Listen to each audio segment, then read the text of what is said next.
नमस्कार दोस्तों, आपके सभी पितृगणों को अपना देश की ओर से कोटि कोटि प्रणाम। क्योंकि दोस्तों भगवान तो सबके होते हैं, लेकिन पितृगण सिर्फ और सिर्फ अपने परिवार के होते हैं। इसलिए उनकी पूजन अर्चन जरूर से करना चाहिए, पूरी श्रद्धा और भाव से श्राद्ध कर्म करना चाहिए। और हर अमावस्या के दिन उनके निमित्त दान कर्म जरूर से करना चाहिए। इसके साथ ही दोस्तों श्राद्ध पर्व पर एक बहुत ही पौराणिक कथा है जो सुनी जाती है, जिससे कि श्राद्ध पक्ष की शुरुआत हुई थी। साथ ही दोस्तों इस वीडियो में मैं आपको सुनाने वाली हूँ पितृ पक्ष से जुड़ी पौराणिक कथा। इसलिए दोस्तों अपने हाथ में थोड़े से काले लीजिए और फिर इस कथा का श्रवण कीजिए। तो कथा के अनुसार महाभारत के दौरान कर्ण की मृत्यु हो जाने के बाद जब उनकी आत्मा स्वर्ग पहुंची तो उन्हें बहुत सारा सोना गहने आदि दिए गए। कर्ण की आत्मा को कुछ समझ नहीं आया, वह तो आहार की तलाश कर रहे थे कि कुछ खाने को मिले। उन्होंने देवता इंद्र से पूछा कि उन्हें भोजन की जगह सोना क्यों दिया गया। तब देवता इंद्र ने कर्ण को बताया कि उसने अपने जीवित रहते हुए पूरा जीवन सोना ही दान किया, लेकिन श्राद्ध के दौरान अपने पूर्वजों को कभी भोजन या खाना दान नहीं किया। तब कर्ण ने इंद्र से कहा कि उन्हें ये ज्ञात ही नहीं था कि उनके पूर्वज कौन थे, इसी वजह से वे कभी कुछ भी दान नहीं कर सके।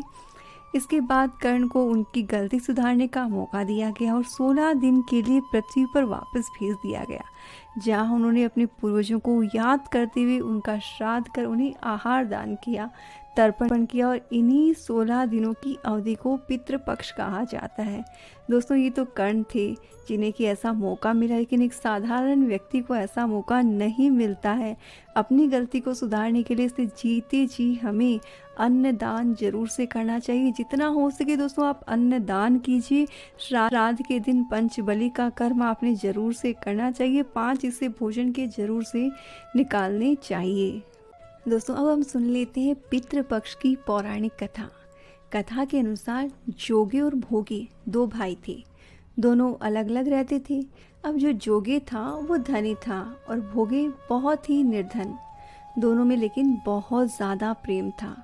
और लेकिन जो जोगा जो बड़ा भाई था उसकी पत्नी का बहुत अभिमान था, किंतु भोगे की जो पत्नी थी वो निर्धन थी, लेकिन बिल्कुल सरल हृदय की और सिंपल और बहुत ही सात्विक महिला थी।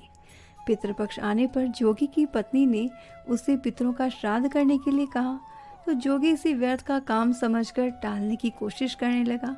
किंतु उसकी पत्नी समझती थी कि यदि ऐसा नहीं करेंगे तो लोग बातें बनाएंगे, लोग बुरा भला सोचेंगे और हमारे समाज में क्या मान प्रतिष्ठा रहेगी। और इसके साथ ही अपने मायके वालों को दावत पर बुलाने का और अपनी शानो शौकत दिखाने का मौका भी वो गंवाना नहीं चाहती थी। अतः वो बोली कि आप शायद मेरी परेशानी की वजह से ऐसा, किंतु इसमें मुझे कोई परेशानी नहीं होगी। मैं भोगी की पत्नी को बुला लूँगी, दोनों मिलकर सारा काम कर लेंगे। और फिर उसने जोगे को अपने पीहर न्योता देने के लिए भेज दिया। और दूसरे दिन उसने बुलाने पर भोगी की पत्नी सुबह सवेरे आकर काम में जुट गई। पूरी रसोई की तैयारी की, अलग अलग पकवान बनाए और पूरा घर का काम निपटाकर अपने घर की ओर जाने लगी। क्योंकि आखिर उसे भी तो अपने पितरों के लिए श्राद्ध कर्म करना था, तर्पण देना था। लेकिन जैसे ही वह जाने लगी तो जोगी की पत्नी ने उसे रोका, लेकिन वह नहीं रुकी। और दोपहर होने को आ गई थी, पीतर भूमि पर उतरने वाले थे। और जोगे और भोगे के पितर पहले जोगे के यहाँ गए तो क्या देखते हैं कि उसके ससुराल वाले भोजन में जुटे हुए। तो ये सब देख के उन्हें बड़ी निराशा हुई। निराश होकर वे भोगे के यहाँ गए।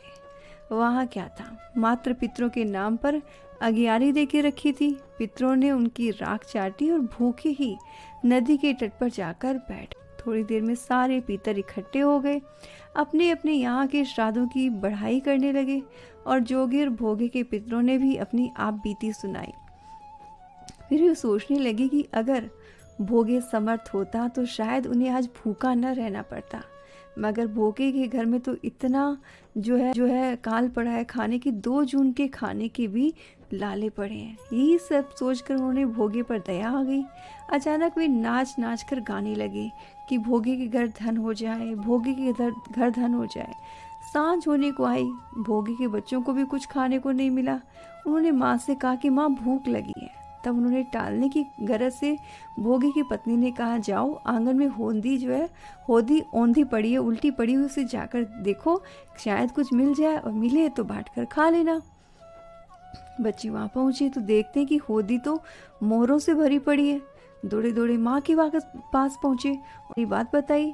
आंगन में आकर भोगे की पत्नी ये सब देखकर हैरान रह गई। इस प्रकार जो है पितरों की कृपा से भोगे जो था वो धनी हो गया, मगर धन पाकर वह बिल्कुल भी घमंडी नहीं हुआ। अगले साल जब पितृपक्ष आया तो उसने बड़ी ही धूमधाम से पितृपक्ष की तैयारी की, 56 भोग तैयार किए, ब्राह्मणों को भोजन पे बुलाया, श्राद्ध कर्म किया, भोजन कराया, दक्षिणा दी और यहाँ तक कि जेठ जेठानी को सोने चांदी के बर्तनों में भोजन कराया। इससे पितर बहुत ही प्रसन्न हुए और तृप्त हो गए और इस तरह से भोगे पर पितरों का आशीर्वाद जो है जीवन पर्यंत बरसता रहा। तो दोस्तों ये थी पितृपक्ष की पौराणिक कथा। इसका श्रवण जो है पितृपक्ष में जरूर से करना चाहिए। साथ ही दोस्तों पितृपक्ष में अपने सामर्थ्य के अनुसार दान पुण्य जरूर से करना चाहिए। दोस्तों पितृपक्ष में किन चीज़ों का दान करना चाहिए, पूजा कैसे करनी चाहिए, किस दिन किसका श्राद्ध करें, पूरी की पूरी डिटेल आपको पितृपक्ष की प्ले में मिल जाएगी। आप पिन कमेंट जरूर से चेक कर लें और इस वीडियो की इन्फॉर्मेशन अच्छी लगी हो तो इस कथा को आप अपने परिवार वालों को भी जरूर से सुनाएं। जय श्री कृष्णा।